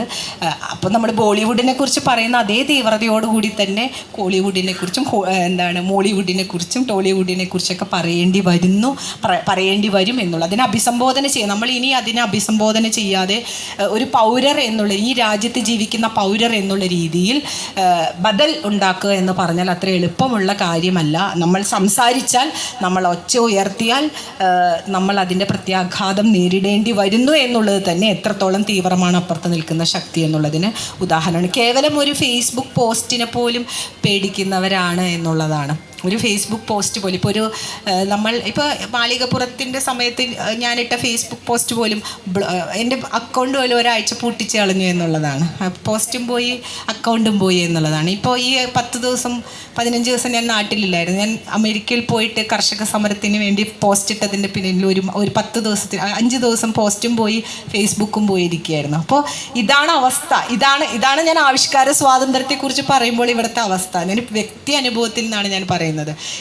ഈ അവസ്ഥയിൽ നിന്നുകൊണ്ടാണ് നമ്മൾ രാജ്യത്തിൻ്റെ സാഹചര്യത്തെക്കുറിച്ച് സംസാരിക്കുന്നത്. അധികാരത്തെ എങ്ങനെയാണ് ഇതിനകത്തേക്ക് കൊണ്ടുവരാൻ പറ്റുക, ഏത് രീതിയിലാണ് കലയിലേക്ക് കൊണ്ടുവരാൻ പറ്റുക എന്നുള്ളതിന് കൃത്യമായിട്ടുള്ള തെളിവുകളാണ് നമ്മൾ കൺമുന്നിൽ കണ്ടുകൊണ്ടിരിക്കുന്നത്. അപ്പോൾ അധികാര രാഷ്ട്രീയത്തോടും വർഗീയ രാഷ്ട്രീയത്തോടും ഒരേപോലെ തന്നെ കലയ്ക്ക് പോരടിക്കേണ്ടി വരുന്നു. കല എന്ന് പറയുന്നത് രാഷ്ട്രീയ ഉപകരണമാണ് എന്നുള്ളത് തീർച്ചയാക്കിക്കൊണ്ട് തന്നെ, കൃത്യമായിട്ടുള്ള പ്രത്യയശാസ്ത്ര ഉപകരണമാണ് കല എന്ന് തിരിച്ചറിഞ്ഞുകൊണ്ട് തന്നെ ആ കലയെ ആസ്വദിക്കാനുള്ള, അതല്ലാതെ കേവലം എൻ്റർടൈൻമെൻറ്റ് മാത്രമായിട്ട് കലയെ ആസ്വദിക്കലല്ല, അല്ലെങ്കിൽ അങ്ങനെ ഇനി ആസ്വദിക്കാൻ പറ്റുന്ന ഒരു കാലമല്ല എന്ന് കൂട്ടിച്ചേർത്തുകൊണ്ട് എനിക്ക് തോന്നുന്നു 15 മിനിറ്റ് ആയെന്ന് ഞാൻ ചുരുക്കുകയാണ്. നന്ദി ഡോക്ടർ അനൂപ് പാപ്പച്ചൻ. ചുരുങ്ങിയ സമയം കൊണ്ട് ഈ വിഷയത്തിൽ സമഗ്രമായ ഒരു അറിവ് നമുക്ക് തരികയുണ്ടായി. ഇനിയുള്ളത് ഇൻട്രാക്റ്റീവ് സെഷനാണ്. ഒരു 5-10 മിനിറ്റ് നേരമാണ് മാക്സിമം ഉണ്ടാവുക. ചോദ്യങ്ങൾ ചോദിക്കണം, സ്റ്റേറ്റ്മെൻറ്റുകൾ ഒഴിവാക്കണം പ്ലീസ്. ഹലോ, അനൂപ് പറഞ്ഞ ഒരു പ്രശ്നമുണ്ടല്ലോ, മറ്റേ നമ്മുടെ ദാദാ ഫാൽക്കെ അവാർഡുമായിട്ട് ബന്ധപ്പെട്ടത്. അപ്പോൾ അദ്ദേഹം ഗോപീശൻ്റെ കൃതിയുണ്ടല്ലോ, മറ്റേ അതെ ഹിന്ദുത്വയുടെ കഥ, അതിൽ അദ്ദേഹം കൃത്യമായിട്ട് പറയുന്നുണ്ട്. അദ്ദേഹം ബ്രാഹ്മണിക്കൽ ആയിട്ടുള്ള ഒരു സംഭവമായിട്ട് ബന്ധപ്പെട്ടിട്ടുണ്ട്. അപ്പോൾ കായസ്ഥ ബ്രാഹ്മണൻ, ദേശസ്ഥ ബ്രാഹ്മണൻ എന്നുള്ള രീതിയിൽ അദ്ദേഹം ഒരു ബ്രാഹ്മണിക്കൽ രീതിയിൽ തീർച്ചയായിട്ടും ഒരു 1 വർഷ സംഭവം തന്നെയാണത്. അപ്പോൾ അതേസമയം ലോക സിനിമയിൽ ബിസിഗയുടെ ബൈസിക്കിൾ ടീംസ് പോലുള്ള സംഭവങ്ങൾ ഉണ്ടായിരിക്കുകയാണ് ഇവിടെ ഹരിചന്ദ്ര പോലുള്ള സാധനങ്ങൾ ഉണ്ടാകുന്നത്. അപ്പോൾ ആ രീതിയിൽ ഇന്ത്യൻ സിനിമ വളരെ താഴ്ന്നൊരു നിലവാരത്തിലായിരുന്നു എന്നുള്ളത് വളരെ വളരെ യാഥാർത്ഥ്യമാണ്. ഇനി എനിക്ക് ഷൺമുഖദാസ് സാറിനോട് പറയാനുള്ളത്, അദ്ദേഹത്തിൻ്റെ പല കൃതികളും ചിലപ്പോൾ മാതൃഭൂമി ആഴ്ചപ്പതിപ്പിലോ അല്ലെങ്കിൽ മറ്റ് നേരിട്ടോ ഞാൻ വായിച്ചിട്ടുണ്ട്. അദ്ദേഹത്തോട് എനിക്ക് വളരെ ഖേദപൂർവ്വം പറയാനുള്ള കാര്യം, അദ്ദേഹം പലവട്ടം അങ്ങനെ തോന്നുന്നു, ഞാൻ അങ്ങനെയാണ് വിചാരിച്ചിട്ടുള്ളത്, അതിങ്ങനെയാണെന്ന് തോന്നുന്നു എന്നുള്ളത് നിരവധി വട്ടം ആവർത്തിക്കുകയുണ്ടായി. എന്തുകൊണ്ട് അദ്ദേഹത്തെ പോലുള്ള ഒരു ധീരനായ മനുഷ്യൻ ഇവിടെ വന്നിരുന്നിട്ട് ഞാൻ അങ്ങനെയാണ് ഇങ്ങനെയാണ് തോന്നുന്നു എന്നുള്ള വാക്ക് ആവർത്തിക്കുന്നു എന്നുള്ളത് എന്നെ സംബന്ധിച്ചിടത്തോളം വളരെയധികം എന്താ പറയുക, ആശങ്കയുണ്ടാക്കുന്ന കാര്യമാണ്. നമ്മൾ സംസാരിക്കുന്നത് വലതുപക്ഷ സിനിമകളെ കുറിച്ചാണ്. അത്തരമൊരു ഘട്ടത്തിലാണ് അദ്ദേഹം തികച്ചും ഭീരുവിനെ പോലെ ഈ രീതിയിൽ സംസാരിക്കുന്നു എന്നുള്ളത് എനിക്ക് അത് ആശങ്കയുണ്ടാക്കുന്ന ഒരു കാര്യം തന്നെയാണ് എന്നാണ് എനിക്ക് അദ്ദേഹത്തോട് തുറന്ന് പറയാനുള്ളത്. മറ്റൊന്ന്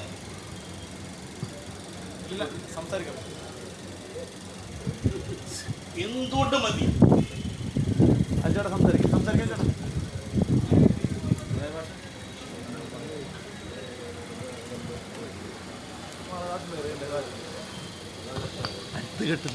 ആരെങ്കിലും ചോദ്യം ചോദിക്കുന്നുണ്ടെങ്കിൽ ചോദിക്കാം. അനുപപ്പച്ചനോടാണ്. രാഷ്ട്രീയ അടിത്തറയിലുണ്ടാകുന്ന മാറ്റങ്ങളാണ് ഈ സാംസ്കാരിക മേൽക്കുരയിൽ മാറ്റങ്ങൾ ഉണ്ടാക്കുന്നത്. അതിൻ്റെ ഭാഗമാണ് ഈ അരാഷ്ട്രീയത സമൂഹത്തിലുണ്ടായ വ്യാപിക്കുന്നതിൻ്റെ കാരണം. ഇപ്പോൾ ഈ കൊടുങ്ങല്ലൂരിൽ ഏതാണ്ട് ഈ നമ്മൾ ഫിലിം സൊസൈറ്റി നടത്തുന്നത് ഏതാണ്ട് 1% യുവാക്കളെപ്പോലും ഞങ്ങൾക്ക് ആകർഷിക്കാൻ പറ്റുന്നില്ല ഇവിടെ. അതിൻ്റെ കാരണം ശരിക്കും രാഷ്ട്രീയ കാരണങ്ങളാണ്, രാഷ്ട്രീയ അടിത്തറയിലുണ്ടായ മാറ്റങ്ങളാണ്. അപ്പോൾ ഈ മാറ്റം ഇപ്പോഴുണ്ടായ മാറ്റം ശരിക്കും രാഷ്ട്രീയവുമായി ബന്ധപ്പെട്ടാണ്. അതുകൊണ്ട് രാഷ്ട്രീയമായി നേരിടുന്ന ഒരു കാര്യമാണ്.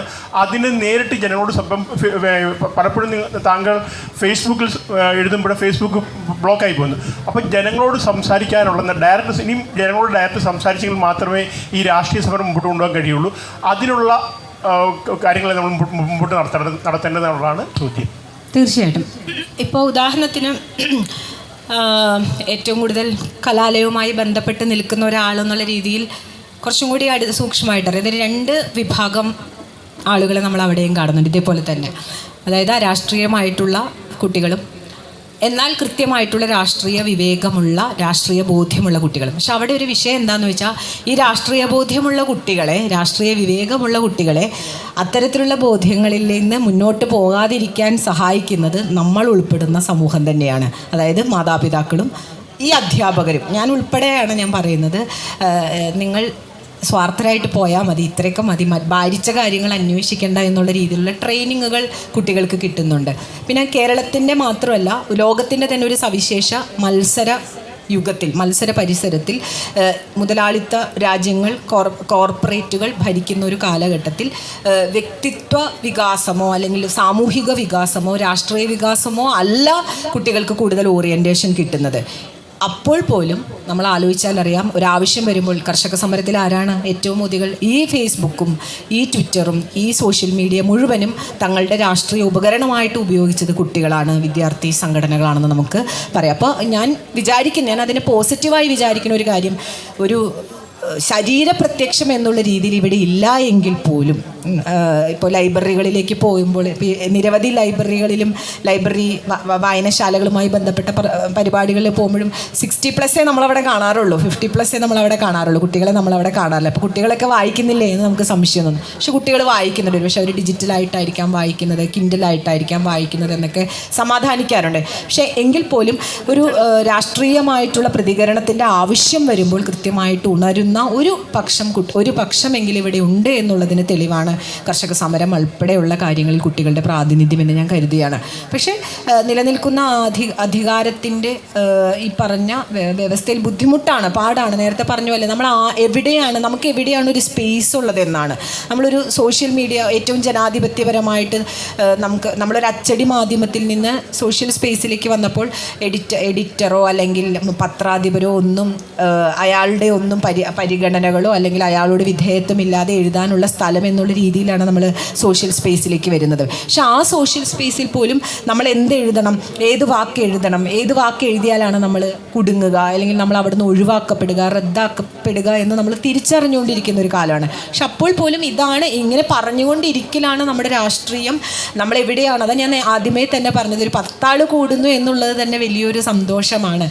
ആ 10 ആളിൽ നിന്ന് അടുത്തൊരു 10 ആളിലേക്ക് പോകും, അത് പകർന്നു പോകും എന്നുള്ളതിലൊരു സന്തോഷമുണ്ട് എന്ന് ഞാൻ പറഞ്ഞത്. അപ്പം അതുകൊണ്ട് ഇപ്പോൾ ഇവിടെ ആ യൂത്ത് ഇരിക്കുന്നുണ്ടല്ലോ, ഒരു കുഞ്ഞു തലയാണെങ്കിൽ അല്ലെങ്കിൽ 1 or 2 തല കണ്ടാൽ പോലും നമ്മൾ ഹാപ്പിയാണ്. കാരണം അവർക്ക് ഇവിടെ വരാൻ വരുന്നുണ്ടല്ലോ. അത് ഒരു വലിയൊരു കൂട്ടത്തിൻ്റെ ഒരു പരിച്ഛേദം ആയിട്ട് നമുക്ക് കരുതാമെന്ന് തോന്നുന്നു. പിന്നെ നമ്മളുടെ ഒരു രാഷ്ട്രീയ പരിസരത്തിൽ ഇപ്പോൾ നമുക്കറിയാം, ഇപ്പോൾ റാഗിങ്ങിൽ ഒരു വിദ്യാർത്ഥി ക്രൂരമായി കൊല്ലപ്പെട്ട ദിവസങ്ങളിലാണ് നമ്മൾ പോകുന്നത്. അപ്പോൾ ഒരു കൃത്യമായിട്ടുള്ള മാനുഷികത ഉള്ള ഒരു വിദ്യാർത്ഥിയാണെങ്കിൽ, രാഷ്ട്രീയ ബോധ്യമുള്ള ഒരു വിദ്യാർത്ഥിയാണെങ്കിൽ, ഏത് വിദ്യാർത്ഥിയാണെങ്കിൽ ഏത് പ്രസ്ഥാനത്തിനോട് ചേർന്ന് നിൽക്കുമ്പോഴും അവരുടെ രാഷ്ട്രീയ ബോധ്യം മാനവികതയുമായി ഒന്നിച്ച് നിൽക്കുകയാണെങ്കിൽ എങ്ങനെയാണ് കൂടെയുള്ള ഒരു തൻ്റെ സഹപാഠിയെ എങ്ങനെ ചെയ്യാൻ പറ്റുക എന്ന് നമ്മൾ ആലോചിക്കണം. അപ്പോൾ ആ ഒരു അത്രത്തോളം മനുഷ്യവിരുദ്ധമായിട്ടുള്ള രാഷ്ട്രീയമായിട്ടുള്ള ഒരു സാഹചര്യം നിലനിൽക്കുന്ന കാലഘട്ടത്തിൽ തന്നെയാണ് നമ്മൾ ജീവിക്കുന്നത്. ആ കാലഘട്ടത്തോട് തന്നെയാണ് നമ്മൾ സംഘർഷത്തിൽ ഏർപ്പെട്ടുകൊണ്ടിരിക്കുന്നത്.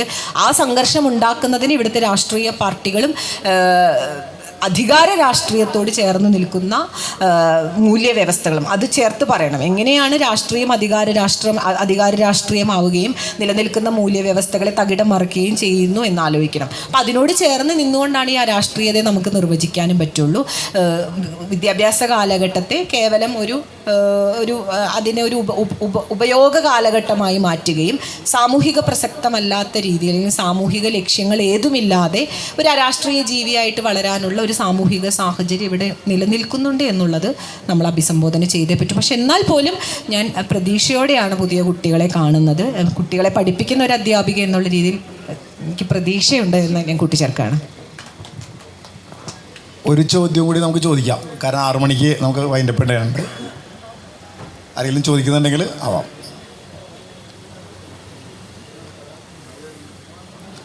ഇല്ലെങ്കിൽ നമുക്ക് ഈ സെഷൻ അവസാനിപ്പിക്കാം. മാഷ്ക്ക് എന്തെങ്കിലും?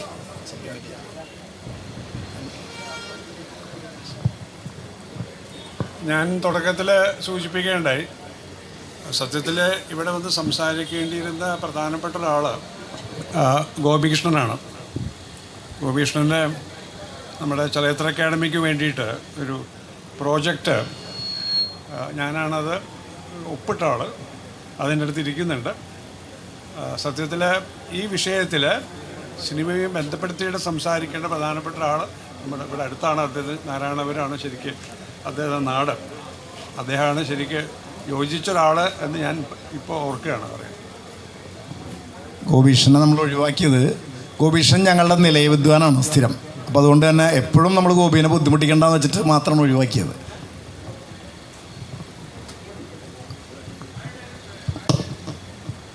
നമ്മൾ ഇനിയും സിനിമ കാണും. നമ്മളിപ്പോൾ കേട്ടതൊക്കെ ചിലപ്പോൾ കേട്ട കാര്യങ്ങളും അല്ലെങ്കിൽ കണ്ട കാര്യങ്ങളും ഇത് നമ്മൾ വീണ്ടും, എനിക്ക് തോന്നുന്നു അടുത്ത വർഷം ചിലപ്പോൾ ഒരു വർഷം നമ്മൾ വീണ്ടും ഫാരിസ് ഈ വിഷയം തന്നെയായിരിക്കും നമ്മൾ വീണ്ടും ചർച്ച ചെയ്യേണ്ടി വരിക എന്ന് എനിക്ക് തോന്നുന്നുണ്ട്. അങ്ങനെയാണ് നമ്മുടെ ഒരു രാജ്യത്തിൻ്റെ ഒരു പോക്ക്.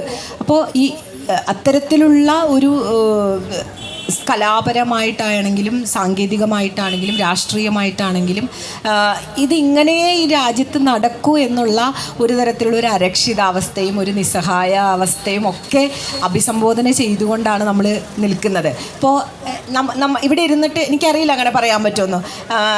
നമ്മളോട് ചോദിക്കണം, ആരാണ് അടുത്ത പ്രാവശ്യം ഇവിടെ ഇലക്ഷനിൽ അധികാരത്തിൽ വരിക, ഇന്ത്യയിൽ ആര് അധികാരത്തിൽ വരും എന്ന് ചോദിച്ചാൽ കടുത്ത നിസ്സഹായത മാത്രമാണ് നമുക്ക് മറുപടി പറയാനുള്ളത്. കടുത്ത നിസ്സഹായത മാത്രമാണ്. പക്ഷെ അപ്പോൾ പോലും പ്രതികരിക്കേണ്ടുന്ന ഒരു ശേഷി നമ്മളിൽ ഉണ്ടാവണമെന്ന് മാത്രമാണ്. കാരണം നമ്മൾ ഒരിക്കലും യാഥാർത്ഥ്യത്തെ മറന്നുകൊണ്ടല്ല ഇവിടെ ഇരിക്കുന്നത്. ആ ക്രൂരമായിട്ടുള്ള യാഥാർത്ഥ്യത്തെ ഉണ്ടാക്കിയെടുത്തൊരു സാഹചര്യം നമ്മളും കൂടി ഉൾപ്പെട്ട ഒന്നാണെന്ന് മനസ്സിലാക്കിക്കൊണ്ട്, ഞാനും നിങ്ങളും നമ്മളെല്ലാവരും കൂടി ചേർന്ന ഒരു ഉൾപ്പെട്ട സാഹചര്യം ഇവിടെ ഉണ്ട് എന്ന് മനസ്സിലാക്കിക്കൊണ്ടാണ് നമ്മൾ കലയോട് പ്രതികരിക്കുന്നത്, നമ്മൾ സാഹിത്യത്തോട് പ്രതികരിക്കുന്നത്. കലയിലും സാഹിത്യത്തിലും ഉണ്ടാകുന്ന അല്ല, കലയെ സ്നേഹിക്കുക എന്ന് പറഞ്ഞാൽ പ്രതിരോധമാണ് ഏറ്റവും വലിയ സ്നേഹം. പ്രതിരോധമാണ് ഏറ്റവും വലിയ സ്നേഹം. കാരണം ഇപ്പം നിങ്ങൾ അതെ ഇപ്പോൾ ഉദാഹരണത്തിന് നിങ്ങളുടെ കൂടെ ഇരിക്കുന്ന, നിങ്ങളുടെ അപ്പുറത്തിരിക്കുന്ന ഒരാൾ വെറുക്കാനാണ് കല പറയുന്നതെങ്കിൽ ആ കലയുടെ പ്രത്യയശാസ്ത്രത്തോട് നമ്മൾ കലഹിച്ചുകൊണ്ടേയിരിക്കും. അല്ല പറഞ്ഞോട്ടോ, ഏതാ? ഓക്കെ അത് കുഴപ്പമില്ല, പറഞ്ഞോട്ടെ. അവരെ കേൾക്കുന്നത് കൂടിയാണ് നമ്മുടെ ജനാധിപത്യം. അത് കേൾക്കുന്നത് കൂടിയാണ് നമ്മുടെ ജനാധിപത്യം. അത്തരത്തിലുള്ള വിയോജിപ്പുകളെ കൂടി കേൾക്കുന്നതാണ്. വിരുദ്ധതയും വിമർശനവും എന്താണെന്ന് മനസ്സിലാക്കുന്നതാണ് യഥാർത്ഥ പ്രതിപക്ഷം എന്ന് ഞാൻ വിചാരിക്കുന്നുണ്ട്. അപ്പം അതുകൊണ്ട് വിരുദ്ധതകളുണ്ടാവും, വിമർശനങ്ങളുണ്ടാവും. വിരുദ്ധതകളിൽ നിന്ന് വിമർശനങ്ങളിലേക്ക് പോകുമ്പോൾ മാത്രമാണ് ക്രിയാത്മകമായിട്ടുള്ള ജനാധിപത്യവും ക്രിയാത്മകമായിട്ടുള്ള രാഷ്ട്രീയവും ഉണ്ടാവുക എന്ന് വിശ്വസിച്ചുകൊണ്ട് നിർത്തുകയാണ്. നന്ദി.